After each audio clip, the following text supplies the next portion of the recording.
This is the Padua Podcast Network. Taking in some art for just 30 minutes increases blood flow to the brain and the release of dopamine, a response similar to feelings of love. Gives new meaning to the term art lover, doesn't it? Running a Fever, episode 235, Staying Mentally Active.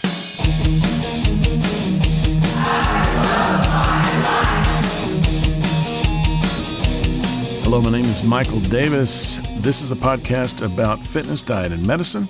And my goal is to live a long, healthy, happy, active life right up to the very end.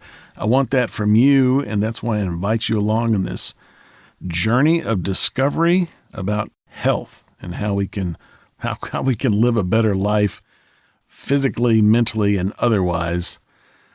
I am not prejudiced against any way of listening to this show. If you like to listen to this show, you somehow get an LP vinyl recording of it and listen to it that way, or on a cassette tape, or if you have someone print out the blog post and read it to you, or you get it on your phone like most people do, or your computer, that's fine with me. But I've just discovered a new way, and I want you to know about it just in case.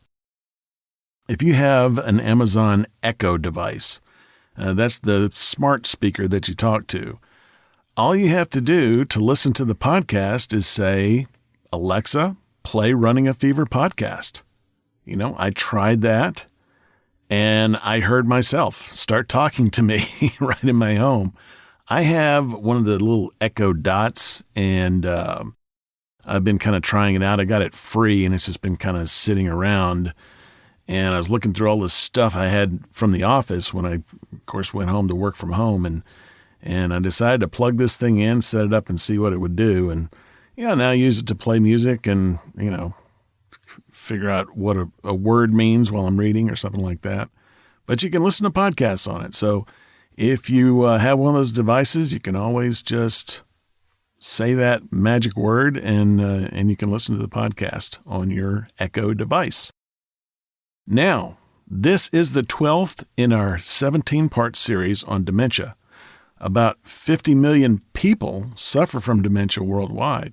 It's a debilitating disease, but it may be preventable. So I've set out to learn as much as I can, and of course, as always, I'm taking you along with me. Like it or not, prevention is really what the series is all about. Nobody wants to know a bunch of stuff about a disease for which there is no hope. And unfortunately, there are a lot of people saying that about dementia, and I want to contradict them as much as I can here. So here's another episode in which I'll talk about concrete steps you can take to prevent dementia. And this particular step is called staying mentally active. Getting and staying active is important. Have you ever heard that saying, use it or lose it? Well, that applies here, and it's just as important to keep your mind working as it is to keep your body exercising. A National Institutes of Health, NIH study from 2003 found that people over the age of 75 who participated in challenging fun, like reading or playing games, were less likely to develop dementia. Another study of rats found that when the animals were provided with toys to excite and stimulate them, their brain cells grew larger. Rats with no toys had smaller brains. It appears that the main benefit of increased mental activity is the building of more neural connections. So if a mentally active person contracts dementia, she will have more brain cells to spare, despite the onset of more serious effects. So what kinds of things can we do to stay mentally active? Well, in addition to playing games and reading, here's some ideas scientifically proven to reduce dementia risk. Number 1, learn a new language. The same brain mechanism that controls how we focus on something is used when switching from one language to another. So building this ability can improve concentration. Studies of children have shown that multilingual youngsters perform better at memory tasks. And back in episode 233, we discussed the importance of the area of the brain called the hippocampus. Now remember, you need to know about the hippocampus because it keeps coming up time after time. The hippocampus is important in memory. Learning new languages increases the size of this part of the brain. Number 2, read a newspaper or magazine. Now, this is a super easy way to keep from getting Alzheimer's. You're 17% less likely to get Alzheimer's if you read the news regularly. Reading a news story can bring up memories and emotional associations. Sometimes current events can be depressing, so try to pay attention to the positive things happening in this world, such as advances in technology. That's my advice anyway. Number 3, join a club or group. Believe it or not, isolation can cause depression and speed up cognitive decline. It can even increase the probability of getting an infection. Didn't know that before. So find something you're interested in and gather with other people that are interested in that. This will not only provide a benefit for social interaction, but it will keep your mind busy as well. Some examples are book clubs, knitting clubs, the Red Hat Society for women, senior centers, or the Senior Corps. That's C-O-R-P, Senior Corps, that's a volunteer organization. But whatever, anything that gets you together with other people to talk about things and interact is good for you. Number 4, read a long book. The book is always better than the movie.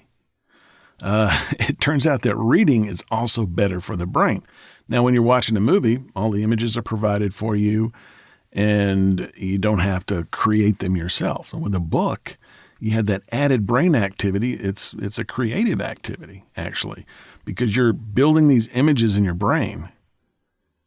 I recommend Goodreads.com, which allows you to connect with others, track your reading, and set goals, and find out about good books. I recently bought a book that was one of the top books of 2020. You can also, if you want to connect with me on there, I'm Davis Falk, and I'm going to go ahead and put a link up on the web. So runningfever.com/Goodreads, and that will link you to my profile, and you can be my friend. If you request to be my friend, I will grant the request, and we can be Goodreads friends. Reading is a big deal for me. I really love it. And, I really got this particular activity down. My goal for 2020 was to read 75 books, and, I just got one more to finish, and it's, as I record this, mid-November. Leaning towards late November. So I've got plenty of time. I'm going to finish that, and I'm going to increase it in 2021.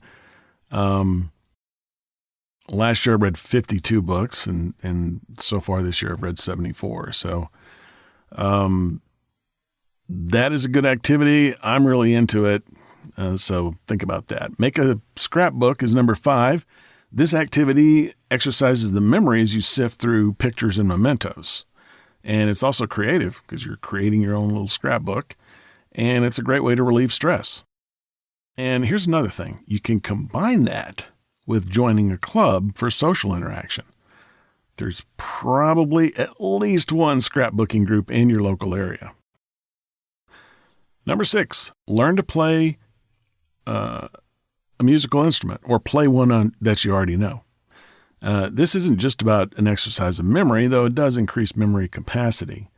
There are areas of the brain that music influences that other tasks do not. There is a great University of Central Florida webpage on this with a graphic of the brain that shows 12 different areas of the brain. And when you click on one, there's a description of how it responds to music, that particular area of the brain. So runningfever.com/235 and check out the references. There will be a link to that page on the UCF website on how music affects the brain. Number 7, tour museums or art galleries. So I really learned something new here. I mean, we all know that exposing ourselves to art, broadens our horizons and gives us a better sense of human culture. But did you know that it's mentally similar to falling in love? That's actually true. Taking in some art for just 30 minutes increases blood flow to the brain and the release of dopamine, a response similar to feelings of love. Gives new meaning to the term art lover, doesn't it? So I've given you half a dozen or so ways to keep your brain active, but there are so many more. Check out some of my references as a starting point and go out and find something that piques your interest. When I look at the ways I can be more active and therefore more mentally healthy, it really is a list of ways to have a full life. And that's what I'm looking for. Loving life. What about you? As always, if you have the fever, keep it. If you don't have the fever, catch the fever. And I will talk to you next time on Running a Fever.